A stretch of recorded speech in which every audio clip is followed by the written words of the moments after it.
पहले कोरोना के चलते पूरा देश मंदी के दौर से गुजरा है। अगर अब की बात करें तो पेट्रोल, डीजल और रसोई गैस की लगातार बढ़ती कीमतों से आम आदमी का बजट बिगड़ने लगा है। अलग अलग पार्टियां इसका विरोध प्रदर्शन भी कर रही हैं। अगर आज की बात करें तो संयुक्त किसान मोर्चे ने आज देशव्यापी विरोध प्रदर्शन का ऐलान किया था, जिसके तहत आज गाजियाबाद के गाजीपुर बॉर्डर पर किसानों ने बढ़ते हुए ईंधन की कीमतों को लेकर विरोध प्रदर्शन किया।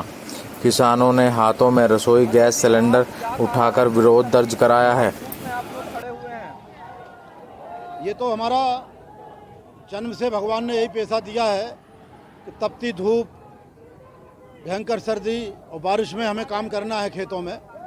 लेकिन दुर्भाग्य ये है कि हम हक के लिए भी इसी कंडीशन में लड़ रहे हैं। हम सबका पेट भरने के लिए तो तैयार थे कि हम जो कुछ भी होगा जान जोखिम में डालेंगे। ये कल्पना देश के किसान ने कभी नहीं की थी कि अपनी फसल के वाजिब दाम, अपनी नस्ल का भविष्य और इस हिंदुस्तान के भविष्य के लिए रोड पर भी उतर करके इस गर्मी में आंदोलन करना पड़ेगा। ये किसान ने नहीं सोचा था। लेकिन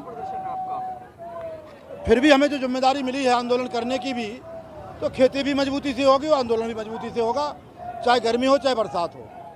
आज का विशेष ये है कि जो रोज़ आदमी सोता है शाम को, सुबह जागता है तो दाम बढ़े हुए मिलते हैं। पैसे डाल के जाता है कि इतना डीजल हमें लेना है आज, और पेट्रोल टैंक तक पहुँचते पहुँचते पैसे बढ़ जाते हैं और जितना सोच के गया उससे कम डीजल लेके आ पाता है। तो ऐसा एक अनिश्चित भविष्य हो गया है। रसोई गैस है, उसका सिलेंडर खाली होने को आता, गरीब आदमी का एक निश्चित पैसा रख लेता है कि सिलेंडर ख़त्म होने पर हम इसको भरवाएंगे।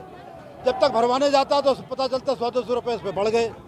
तो सारे लोगों के बजट गड़बड़ा गए, सारे लोग परेशान हैं, पेट भरने के लिए परेशान हैं, यात्रा करने के लिए परेशान हैं, खेती करने के लिए परेशान हैं। इस सरकार ने ऐसा अनिश्चय का दौर चला रखा है कि आदमी निश्चित ही नहीं कर पा रहा कि हमें करना क्या है।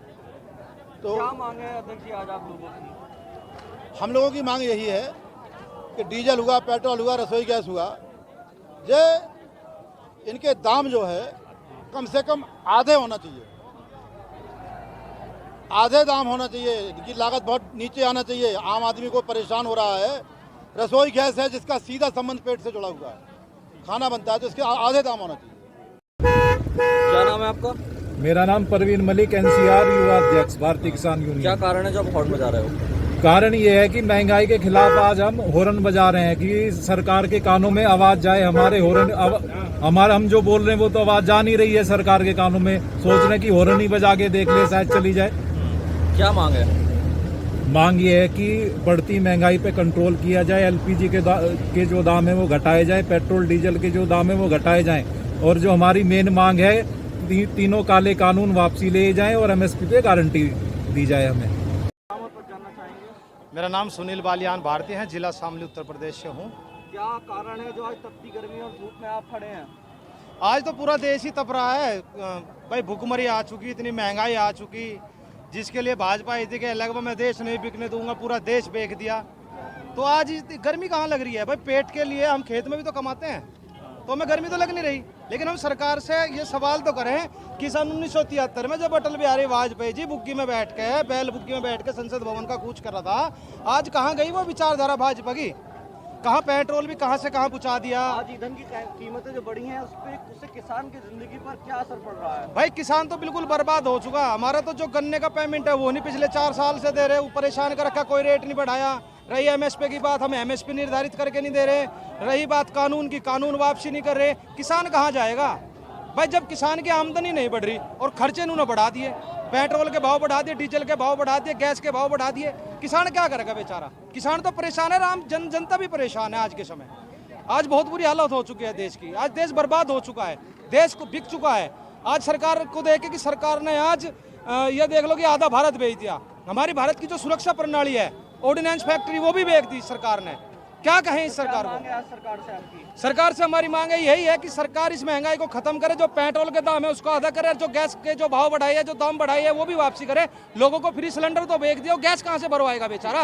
क्या इसलिए सरकार को चुना था हमने? मैं अनुराग लठवाल, राष्ट्रीय सचिव, वेटरन एसोसिएशन, पूर्व सैनिक संगठन ऑल इंडिया। क्या कारण है जो तपती गर्मी और धूप में खड़े हैं आज आप? जी बिल्कुल, ये अभी नस्लों की फसलों की लड़ाई है और साथ में महंगाई। जिस तरीके से इस सरकार ने रेट बढ़ाए हैं, डीजल, पेट्रोल, गैस, इसने देश को बिल्कुल कंगाल कर दिया है। यही सरकार 2014 में सिर के ऊपर सिलेंडर लेके खड़ी थी, नंगे खड़े थे ये लोग। ये सारे स्मृति ईरानी से लेकर ये लुटेरा गैंग जो उस 2014 में सत्ता में आने के लिए लालायित था, ये नंगे होके खड़े थे। और आज इनको ये महंगाई दिखाई नहीं दे रही है, किस तरीके से देश की जनता मर रही है। ये सरकार को ये सरकार बिल्कुल एकदम निकम्मी है। इस सरकार को बदलने के अलावा देश की जनता के पास में कोई दूसरा विकल्प नहीं है। देश की जनता से अपील है, एकजुट हो जाएं, धर्म, जाति, क्षेत्रवाद के नाम पर ना बटें। जी, क्या मांगे आज आप? आधे रेट किए जाएं, जो भी डीजल है, गैस है, पेट्रोल है, सब के रेट आधे किए जाएं।